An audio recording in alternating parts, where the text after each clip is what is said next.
नाजरीन आदाब, आप देख रहे हैं INN चैनल। मैं हूं शेख अहमद अली। आज की ख़ास बात में हम जानेंगे कि वो कौन कौन सी खिदमात हैं जो अनलॉक 4 के तहत सितंबर की पहली तारीख से बहाल हो जाएंगी। इसके अलावा बहुत सी अहम कौमी और बैनुल अक़वामी ख़बरों पर भी हम डालेंगे एक तफसीली नज़र। सबसे पहले बात अनलॉक 4 की। मरकज़ी हुकूमत ने अनलॉक 4 के हवाले से गाइडलाइंस जारी कर दी हैं। वजारत दाखिला की जानिब से जारी करदा रहनुमायाना खतूत के मुताबिक 7 सितंबर से मुल्क भर में बंद तमाम मेट्रो खिदमात काम करना शुरू कर देंगी। मेट्रो ऑपरेटिंग शराइत के साथ की जाएगी। 21 सितंबर से ओपन एयर थिएटर खोलने के अहकामात भी जारी कर दिए गए हैं। स्कूल और colleges, cinema hall, swimming pool, बैनुल अक़वामी परवाज़ें सिवाय कुछ ख़ास मामलात के अब भी बंद रहेंगी। वजारत दाखिला की गाइडलाइंस के मुताबिक 21 सितंबर से माशराती, सियासी, तफरीही, खेलों से मुतालिक प्रोग्रामों की इजाज़त होगी, लेकिन एक प्रोग्राम में ज़्यादा से ज़्यादा 100 अफराद ही शामिल हो सकेंगे। इसके अलावा 21 सितंबर से सियासी रैलियां शुरू हो सकती हैं, लेकिन माशराती दूरी यानी सोशल डिस्टेंसिंग का ख्याल रखना पड़ेगा। साथ ही वजारत दाखिला ने 100 लोगों तक की हाज़िरी को लाजमी करार दे दिया। वहीं गाइडलाइंस में कहा गया है कि अगर 9वीं से 12वीं के तलबा स्कूल जाना चाहते हैं तो वो स्कूल जा सकते हैं। एक रियासत से दूसरी रियासत जाने की इजाज़त नहीं होगी। वजारत दाखिला ने रियासतों को हिदायत दी है कि कोई रियासत अपनी तरफ से लॉकडाउन नाफिज नहीं कर सकती है। इसके लिए रियासत को वजारत दाखिला से इजाज़त हासिल करनी होगी। कंटेनमेंट जोन में पहले की तरह सख्ती बरकरार रहेगी। बता दें कि मुल्क में कोरोना केसेस 34 लाख को अबूर कर चुके हैं। कोरोना से 26 लाख से ज़्यादा अफराद अब तक ठीक भी हो चुके हैं। अब बात करते हैं कोरोना वायरस के आंकड़ों की। दुनिया में कोरोना वायरस के अब तक 2,49,67,218 मामले सामने आ चुके हैं। इनमें 1,73,44,457 मरीज ठीक हो चुके हैं, जबकि 8,42,495 की मौत हो चुकी है। यह आंकड़े worldometers.info के मुताबिक हैं। इसी बीच ब्रिटेन में कोरोना से जुड़ी एक सरकारी रिपोर्ट लीक हो गई। इस रिपोर्ट के मुताबिक सर्दियों तक मुल्क में 85,000 लोगों की जान जा सकती है।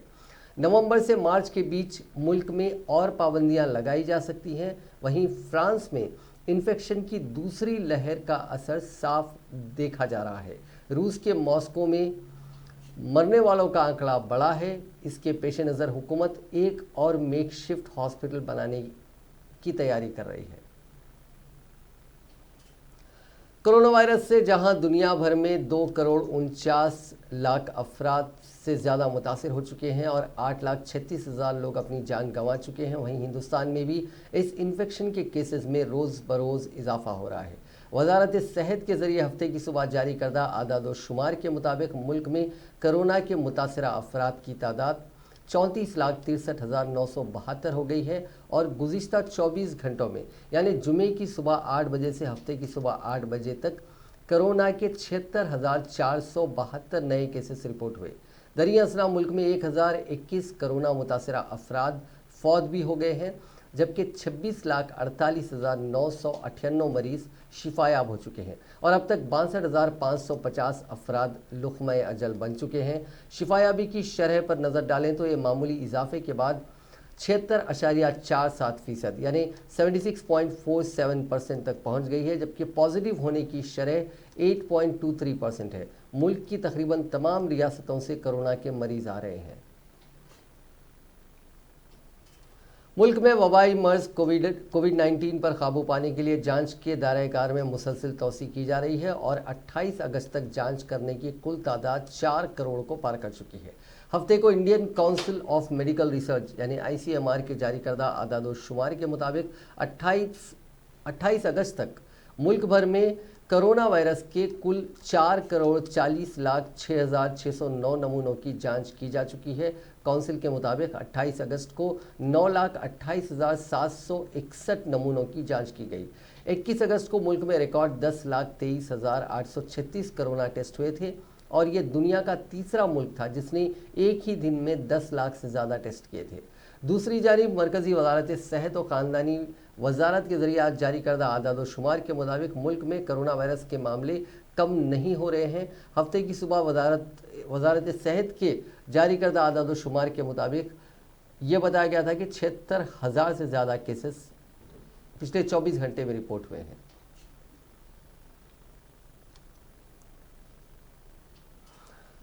रियासत तेलंगाना में गुज़िश्ता 24 घंटों के दौरान कोरोना वायरस के 2,751 मुस्बित केसेस दर्ज हुए और 9 अफराद की मौत हो गई। इससे रियासत में कोरोना केसेस की कुल तादाद 1,20,166 हो गई है। इसी तरह हलाकतों की तादाद 808 हो गई है। जीएचएमसी के हुदूद में 432 केसेस दर्ज हुए हैं। अहमदाबाद की फार्मा कंपनी इंटास फार्मास्यूटिकल ने एक ऐसी दवा तैयार की है जो कोरोना मरीजों के लिए प्लाज्मा थेरेपी का ऑल्टरनेट बनेगी। कंपनी का दावा है कि इस दवा को लेने के बाद कोविड-19 मरीजों को प्लाज्मा थेरेपी की ज़रूरत नहीं पड़ेगी। इस दवा को ह्यूमन प्लाज्मा से तैयार किया गया है। इंटास फार्मास्यूटिकल्स के ओहदेदार डॉक्टर आलोक चतुर्वेदी ने कहा कि यह मुल्क में पहली बार है कि ऐसी दवा बनाई जा रही है जो पूरी तरह से स्वदेशी है।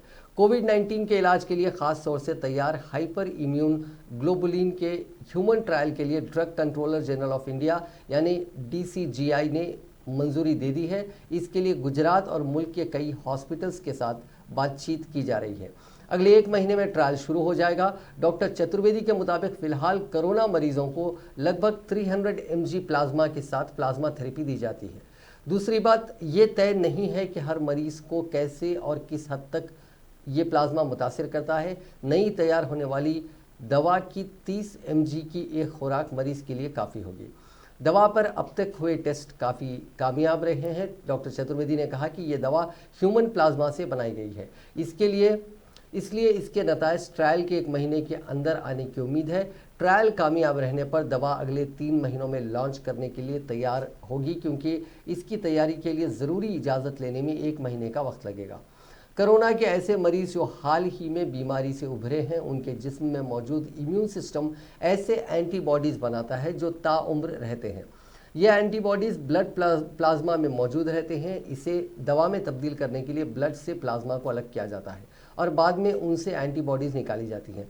ये एंटीबॉडीज़ नए मरीज़ के जिस्म में इंजेक्ट की जाती हैं। इसे प्लाज्मा थेरेपी कहते हैं। ये मरीज़ के जिस्म को तब तक बीमारियों से लड़ने की ताकत देती हैं जब तक कि उसका जिस्म खुद ये तैयार करने के लायक नहीं बन जाता।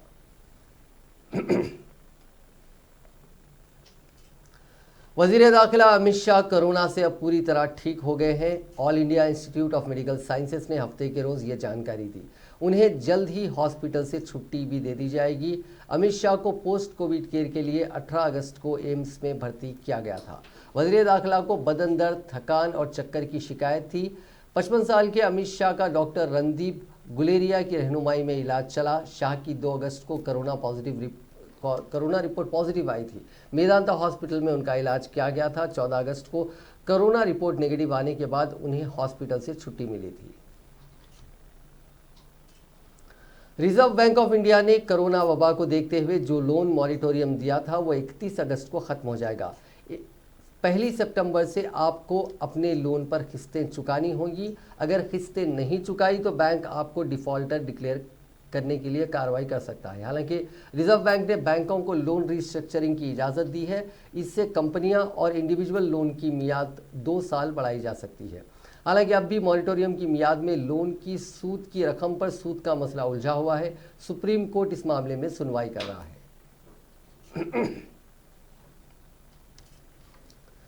मुल्क इस वक्त इंतहाई संगीन माशी, समाजी और दीगर बहरानों से गुजर रहा है। कोरोना बहरान, लॉकडाउन और पहले से किए गए मास्ट्रो स्ट्रोक, नोटबंदी और जीएसटी ने मईशत को इंतहाई कमज़ोर कर दिया है। ऐसे में हुकूमत ने किसी भी तरह की राहत आवाम को नहीं दी है, बल्कि तमाम माशी और इक़्तिसादी नुकसानात की भरपाई आवाम से ही करना चाहती है। जीएसटी के मामले में तो वही हुआ जिसका अंदेशा था। मोदी हुकूमत ने साफ तौर पर कह दिया है कि रियासतों के हिस्से का जीएसटी शेयर अदा करने से वो खासिर है। आज कोरोना बहरान से निपटने के लिए रियासतें अपने तौर पर ही इक़दाम कर रही हैं। मरकज़ी हुकूमत किसी तरह की इमदाद नहीं दे रही है। अगर इस पूरे मंजरनामे को देखें तो साफ पता चलता है कि मोदी हुकूमत मुल्क में हुक्मरानी का हक खो रही है। मरकज़ी हुकूमत के अहमकाना इक़दामात ने आज मुल्क को उन हालात से दो चार कर दिया। मोदी हुकूमत सिर्फ मीडिया और प्रोपेगेंडा के ज़रिए अपनी साख बचाने में लगी हुई है। नोटबंदी, जीएसटी, मुल्कबंदी और दीगर इक़दामात ने तवातर के साथ मईशत को धक्का पहुंचाया। इन सारे फैसलों ने मुल्क के गरीब और मुतवस्सित तबके को गरीबी की सतह के नीचे ढकेल दिया। बेरोजगारी और गुर्बत में इजाफा हुआ। मरकजी हुकूमतों के इक़दाम के बाद अब रियासती हुकूमतें भी आवाम के साथ ऐसा ही खेल खेल रही हैं। तेलंगाना में भी हालात कोई ज़्यादा अलग नहीं है। महंगाई, अशियाए ज़रूरिया की किल्लत, बाज़ारों की मंदी में इजाफा हुआ है। ऐसे में सरकारी इदारे भी आवाम को लूटने में लगे हैं। नई नई चालाकियों से आवाम को लूटा जा रहा है। लॉकडाउन के दौरान ऐलान किया गया था कि बरकी बिल्स को बैंक कर्जों को लॉकडाउन के दौरान रियायत दी जाएगी, लेकिन इस रियायत पर सूद लगाया गया। ईएमआईज़ के लिए भी दूसरी जानिब बरकी बिल्स की अदाई में रियायत तो दी गई, लेकिन अब दुगनी बिल्स के जरिए आवाम को लूटा जा रहा है। बरकी बिल्स अब 30 दिन के बजाय 40 और 45 दिन में जारी की जा रही हैं ताकि स्लैब बढ़ जाए। इस तरह कीमतों का इजाफा किया गया और बिल्स दुगनी अदा करनी होंगी लोगों को। महकमे बरकी की चालाकी से रियासती हुकूमत अपने अखराजात निकालने में लगी है। इस तरह मरकजी और रियासती हुकूमत के अहमकाना फैसलों का वबाल अवाम झेल रहे हैं। वज़ीर-ए-आज़म नरेंद्र मोदी ने मिडिल स्कूल की सतह पर ज़राअती तालीम की शुरुआत पर जोर देते हुए हफ्ते के रोज़ कहा कि इससे बच्चों में काश्तकारी के बारे में साइंसी फहम को वुसअत मिलेगी और ज़राअत से मुतालिक कारोबार की तरक्की होगी। नरेंद्र मोदी ने वीडियो कॉन्फ्रेंसिंग के जरिए बुंदेलखंड में वाक़ रानी लक्ष्मीबाई सेंट्रल ज़राअती यूनिवर्सिटी झांसी की तालीमी और इंतज़ामी इमारत की इफ्तिताही प्रोग्राम से खिताब करते हुए कहा कि मिडिल स्कूल की सतह पर ज़राअती तालीम के आगाज़ होने से बच्चों में ज़राअत की साइंसी सोच में इजाफा होगा और उनके ख़ानदानों को ज़राअत से मुतालिक कारोबार की मालूमात भी दस्तियाब होंगी। उन्होंने कहा कि नई तालीमी पॉलिसी में बहुत सारी तब्दीलियाँ की गई हैं। उन्होंने कहा कि तहकीक के साथ ज़राअत का बराह रास्त रिश्ता है और ज़राअत को टेक्नोलॉजी से जोड़ने के लिए मुस्तकिल कोशिशें की जा रही हैं। ज़राअती यूनिवर्सिटियाँ इसमें अहम किरदार अदा करती हैं। नौजवान साइंसदानों को ज़राअत के शोबे की तरक्की के लिए पूरी लगन से काम करना चाहिए।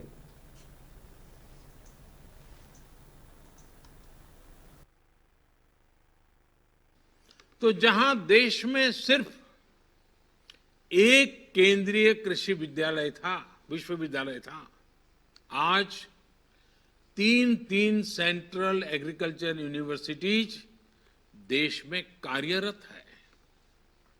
इसके अलावा 3 और राष्ट्रीय संस्थान IARI झारखंड, IARI असम और बिहार के मोतिहारी में Mahatma Gandhi institute for integrated farming, इनकी भी स्थापना की जा रही है। ये रिसर्च संस्थान छात्र छात्राओं को नए मौके तो देंगे ही, स्थानीय किसानों तक। मरकजी वजीर इत्तलात और नशरियात प्रकाश जावड़ेकर ने प्रधानमंत्री जन धन योजना के तहत खोले गए बैंक खातों को इनकलाब के मुतरादिफ करार देते हुए हफ्ते के रोज़ कहा कि मोदी हुकूमत के दौर में 100 में से 100 रुपये आवाम तक पहुंच रहे हैं। मोदी हुकूमत ने 28 अगस्त 2014 को ये अहम स्कीम बैंकों तक उन लोगों की रसाई के लिए शुरू की थी जिनके पास बैंक अकाउंट नहीं थे, और इस स्कीम के तहत गुज़िश्ता 6 वर्षों में 40.35 करोड़ यानी 40 करोड़ 35 लाख अकाउंट खोले गए हैं। जावड़ेकर ने आज कहा कि जनधन अकाउंट खोलना किसी इनकलाब से कम नहीं है। गुज़िश्ता 6 वर्षों में 40 करोड़ बैंक खाते खोले गए। जहां कांग्रेस के वज़ीर आज़म कहा करते थे कि 100 रुपये हुकूमत देती है, लेकिन इनमें से सिर्फ 15 रुपये आवाम तक पहुंचते हैं, जबकि मोदी हुकूमत 100 में से 100 रुपये बराह रास्त आवाम को फराहम करती है। इस स्कीम के तहत खोले गए कुल खातों में से 63.6% देही और शहरी इलाकों में और 36.4% शहरी इलाकों में है। छत्तीसगढ़ असेंबली की नई इमारत की संग बुनियाद तकरीब के दौरान कांग्रेस सदस्य सोनिया गांधी ने वीडियो कॉन्फ्रेंसिंग के जरिए लोगों से खिताब किया। इस मौके पर उन्होंने मोदी हुकूमत को सख्त तनकीद का निशाना बनाया। अपने वीडियो पैगाम में सोनिया गांधी ने कहा कि इजहार राय की आज़ादी खतरे में है और मुल्क का मुंह बंद रखने की कोशिशें हो रही हैं। उन्होंने हमलावर रुख इख्तियार करते हुए मजीद कहा कि आवाम को एक दूसरे से लड़ाकर राज करने वाली ताकतें मुल्क में नफरत का जहर फैला रही हैं। जमहूरियत तबाह हो रही है। वो चाहते हैं कि हिंदुस्तान के लोग, हमारे क़बाइल, ख़वातीन, नौजवान अपना मुंह बंद रखें। वो मुल्क का मुंह बंद रखना चाहते हैं। वीडियो पैगाम में सोनिया गांधी ने आइन की हिफाजत करने पर काफ़ी जोर दिया। उन्होंने कहा कि पार्लियामेंट और असेंबलीज हमारी जमहूरियत की पाकीज़ा मनादिर हैं। उन्हीं मंदिरों से हमारे आइन की हिफाजत होती है, लेकिन ये याद रखना होगा कि हमारा आइन इमारतों से नहीं जज्बातों से बचेगा। इन इमारतों में आलूदा और गलत सोच के दाखिले को रोकना होगा, तभी हमारा आइन बचेगा। सोनिया गांधी ने अपनी बात को आगे बढ़ाते हुए कहा कि हमने गुज़िश्ता 7 दहाइयों में तवील दूरी तय की है, कई चैलेंजेस का कामयाबी के साथ सामना किया, लेकिन हम अब भी अपने आबाओ अजदाद के ख्वाब से बहुत दूर हैं। आज़ादी की लड़ाई के वक्त हमने जो अज़्म किया था उसे पूरा करने के लिए अब भी बहुत कुछ किया जाना बाकी है। मरकज़ की मोदी हुकूमत को तनकीद का निशाना बनाते हुए सोनिया गांधी ने कहा कि गुज़िश्ता कई दिनों से हमारे मुल्क को पटरी से उतारने की कोशिशें हो रही हैं। हमारी जमहूरियत के सामने नए चैलेंजेस खड़े हैं। आज मुल्क दोराहे पर खड़ा है। गरीब मुखालिफ, मुल्क मुखालिफ आवाम को एक दूसरे से लड़ाकर राज करने वाली ताकतें मुल्क में नफरत और तशद्दुद का जहर घोल रही हैं। अच्छी सोच पर गलत सोच हावी होती जा रही है। अपनी बात आगे बढ़ाते हुए वो कहती हैं कि महात्मा गांधी, जवाहरलाल नेहरू और BR अम्बेडकर समेत हमारे आबाओ अजदाद में से किसी ने भी तसव्वुर नहीं किया होगा कि हमारे मुल्क को आज़ादी मिलने के 75 साल बाद ऐसे मुश्किल हालात का सामना करना पड़ेगा जब हमारी जमहूरियत और आइन खतरे में हो।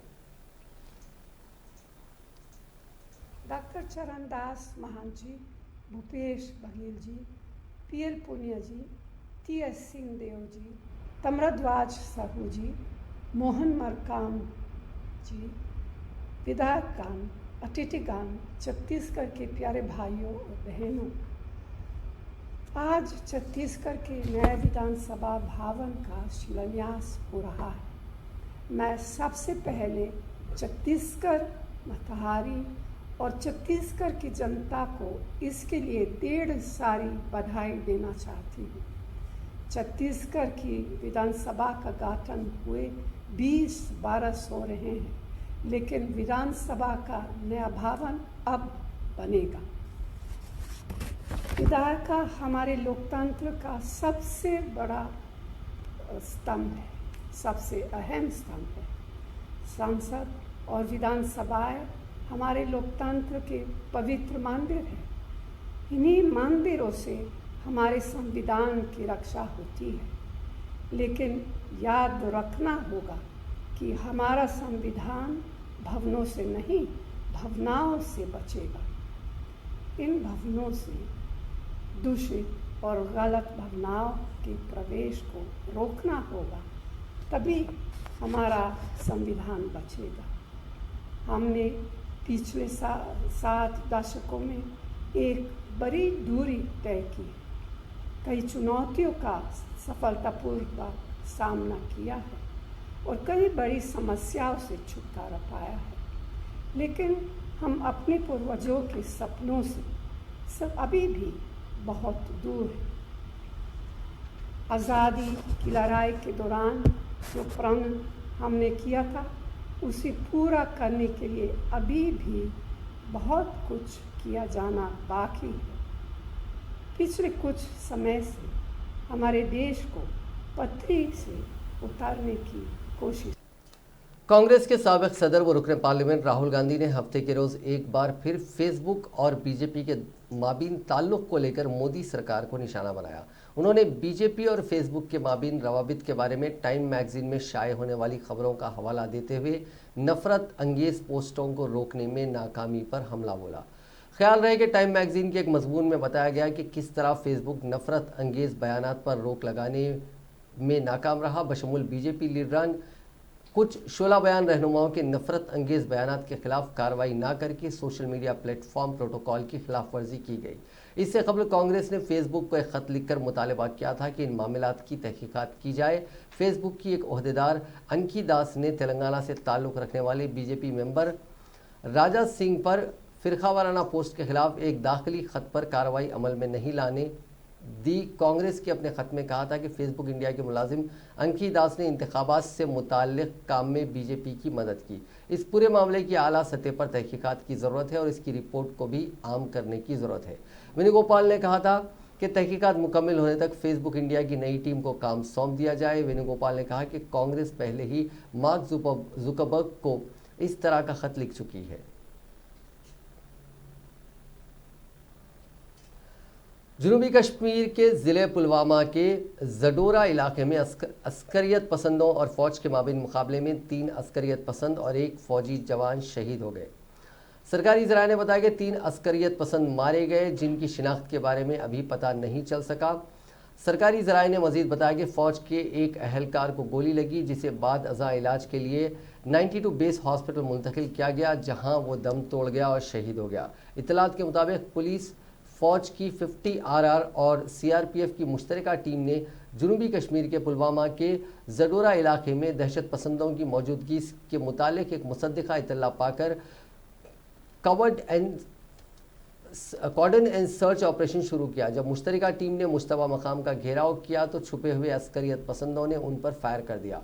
फोर्सेस की टीम ने भी जवाबी कार्रवाई की, जो एक इनकाउंटर में तब्दील हो गया।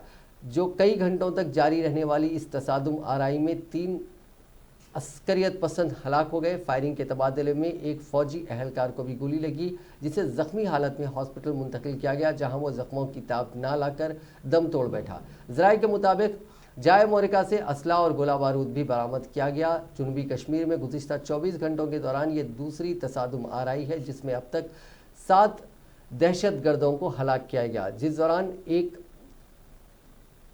अस्करियत पसंद ने फोर्सेस के सामने हथियार भी डाल दिए। बॉर्डर सिक्योरिटी फोर्स यानी BSF ने जम्मू के ज़िले सांबा के बासंतार इलाके में बैनुल अक़वामी सरहद पर 20 फुट तवील एक सुरंग का सुराग लगाने का दावा किया। उन्होंने कहा कि सुरंग के दहाने पर जो रेत के थैले पाए गए हैं वो पाकिस्तान के हैं, उन पर शक्करगढ़ कराची लिखा हुआ है। BSF की तरफ से जारी एक बयान में कहा गया कि सांबा के बासंतर इलाके में बैनुल अक़वामी सरहद पर करीब 20 फीट तवील और 3 से 4 फीट चौड़ी एक सुरंग का सुराग मिल गया है। बयान में कहा गया कि सुरंग को छुपाने के लिए उसके दहाने पर जो रेत के थैले लगाए गए थे उन पर शक्करगढ़ कराची लिखा हुआ था। बयान के मुताबिक सुरंग का सुराग लगाने से मुस्तैद BSF अहलकारों ने पाकिस्तान की तरफ से जंगजुओं को इस तरफ धकेलने की कोशिशों पर पानी फेर दिया। बयान में कहा गया कि हमें मुसलसिल इत्तलात हैं कि पाकिस्तान की तरफ से सरहद के मुतसिल इलाकों में जंगजू दरअंदाजी के लिए बेताब हैं, ताहम वहाँ तैनात फ़ौज तमाम कोशिशों को नाकाम बना रही है। हिंदुस्तान ने मौजूदा हालात को देखते हुए रूस में कसीरुल जहती फ़ौजी मशक़ों में हिस्सा लेने से इनकार कर दिया। जल्द ही हिंदुस्तान भी रूस को इस बारे में आगाह करेगा। तवक्को की जा रही है कि रूस में चीन और पाकिस्तान समेत 15 से ज़्यादा ममालिक को कॉस 2020 के फ़ौजी मशक़ में हिस्सा लेंगे। इस मशक़ में हिंदुस्तान अपनी तीनों फ़ौजों का दस्ता भेजने वाला था, लेकिन अब कहा जा रहा है कि हिंदुस्तान ने इसमें हिस्सा ना लेने का जहन बना लिया। एक न्यूज़ एजेंसी के हवाले से खबर आई है कि दिल्ली में आला अहदेदारों की मीटिंग में मुल्क में कोविड-19 की वबा की सूरत हाल पर गौर किया गया और ऐसे वक्त में ऐसे प्रोग्राम में शिरकत ना करने पर तबादला ख्याल किया गया। साउथ ब्लॉक में मुनक़िदा इस आला सतही इजलास में वज़ीर ख़ारजा S जयशंकर, दिफाई अमले के सरबराह जनरल बिपिन रावत समेत मुतअद्दिद आला अहदेदारों ने शिरकत की। इजलास के बाद ये फैसला किया गया कि हिंदुस्तान इस फ़ौजी मशक़ का हिस्सा नहीं बनेगा, जिसमें चीन और पाकिस्तान के फ़ौजी जवान शामिल होंगे। ज़राए के मुताबिक इजलास में कहा गया है कि ऐसे वक्त में जब मशरक़ी लद्दाख में 4000 किलोमीटर लंबी लाइन ऑफ एक्चुअल कंट्रोल और चीन से जारी कशीदगी के मद्देनज़र चीज़ें आम तौर पर नहीं चल सकती हैं।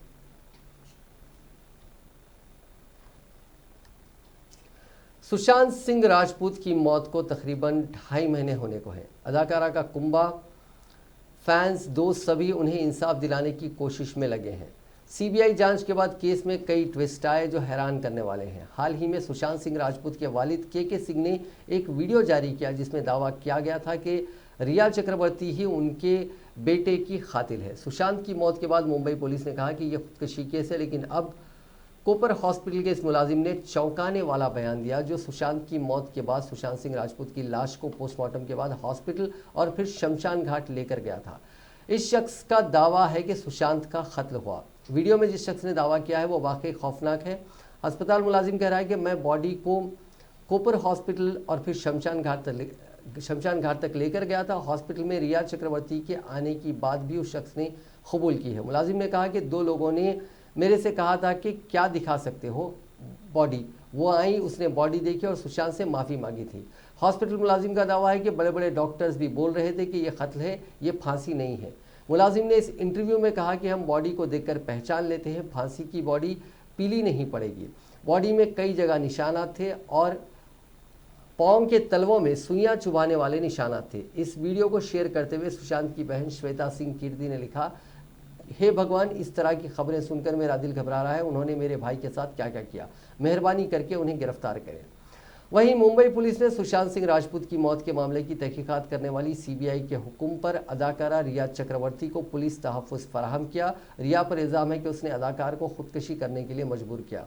इस सिलसिले में एक ओहदेदार ने बताया कि सीबीआई ने हफ्ते के रोज़ सिटी पुलिस से दरखास्त की थी। जुमे के रोज़ मज़ाफ़ाती इलाके सेंटा क्रूज में वाक़ DRDO गेस्ट हाउस में सीबीआई ने रिया से पूछगछ की थी। अदाकारा से आज फिर पूछगछ की जा रही है। एक पुलिस अफसर ने बताया कि सीबीआई की दरखास्त पर हमने रिया को सिक्योरिटी फराहम की है। रिया ने हाल ही में एक सोशल मीडिया पोस्ट में कहा था कि वो और उसके अहले खाना को खतरा है। रिया ने इंस्टाग्राम पर एक वीडियो शेयर की जिसमें उसके वालिद को अपने बिल्डिंग कॉम्प्लेक्स के बाहर मीडिया ने घेर लिया था। रिया ने यह भी कहा कि सूरत हाल में वो तफ्तीशी एजेंसियों के साथ ताउन करने के लिए अपने घर से बाहर भी नहीं जा सकते हैं। आपको बता दें कि सीबीआई ने जुमे के रोज़ 10 घंटे से ज़्यादा रिया चक्रवर्ती से पूछगछ की थी।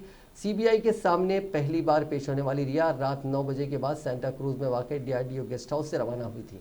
उन्हें दोबारा पेश होने को कहा गया था।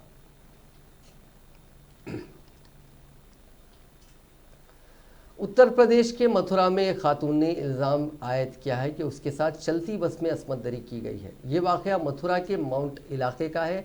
डबल डेकर बस में सफ़र करने वाली खातून की शिकायत पर पुलिस ने मुलजिम कंडक्टर को गिरफ्तार कर लिया। बताया जा रहा है कि खातून दिल्ली की रिहायशी है और डबल डेकर बस के जरिए लखनऊ से दिल्ली तक का सफ़र तय कर रही थी। बस कंडक्टर ने मुबैना तौर पर खातून के साथ सुबह 5 बजे के करीब मुकाला किया। इस खातून ने 112 नंबर पर डायल करके खुद पुलिस में शिकायत दर्ज करवाई।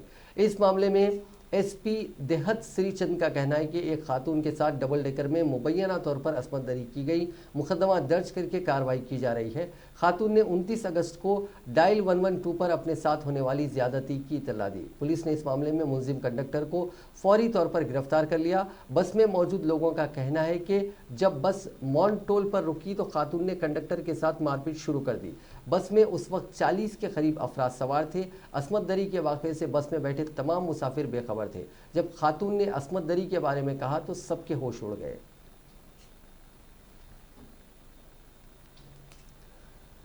IPL 2020 टूर्नामेंट की तैयारियां मुत्तहिदा अरब अमारात में ज़ोरों शोर से चल रही हैं और इसका आगाज़ 19 सितंबर से होने वाला है, जो कि 10 नवंबर तक चलेगा।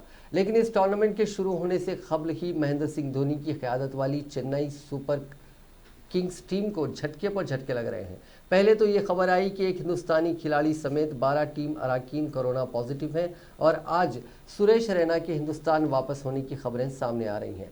चेन्नई सुपर किंग्स के chief executive officer KS Viswanathan का एक बयान सामने आया जिसमें कहा गया है कि सुरेश रैना कुछ निजी वजूहात के सबब हिंदुस्तान वापस हो गए हैं और वो पूरे IPL सीज़न में नहीं खेल पाएंगे। ये खबर चेन्नई सुपर किंग्स और सुरेश रैना के शहदाइयों के लिए इंतहाई मायूस कुन है, क्योंकि अरसे बाद वो इस ऑलराउंड खिलाड़ी को मैदान पर देखने के लिए पुरजोश थे। चेन्नई सुपर किंग्स के ऑफिशियल ट्विटर हैंडल पर विश्वनाथन का बयान पोस्ट किया गया। ट्वीट में विश्वनाथन के हवाले से लिखा गया कि सुरेश रैना ज़ाती असबाब की बुनियाद पर हिंदुस्तान वापस लौट गए हैं और वो इस पूरे IPL सीज़न में नहीं खेल पाएंगे। इस वक्त चेन्नई सुपर किंग्स का मुकम्मल ताउन सुरेश रैना और उनकी फैमिली के साथ है। काबिल जिक्र है कि 28 अगस्त को जब चेन्नई सुपर किंग्स के खिलाड़ी समेत 12 टीम अराकीन के कोरोना पॉजिटिव होने की खबरें सामने आई थी तो ये भी टीम के शहदाइयों के लिए अफसोसनाक था। हालांकि कोरोना पॉजिटिव होने वाले खिलाड़ी और स्पोर्ट्स सपोर्टिंग स्टाफ का नाम अभी तक सामने नहीं आया, लेकिन टीम ने क्वारंटाइन मुद्दत को 1 हफ्ते के लिए मजीद बढ़ा दिया ताकि कोरोना इन्फेक्शन के फैलाव को हर मुमकिन तरीके से रोका जा सके। चेन्नई सुपर किंग्स के खिलाड़ियों को छोड़कर बाकी टीमों के खिलाड़ियों ने UAE में प्रैक्टिस शुरू कर दी है।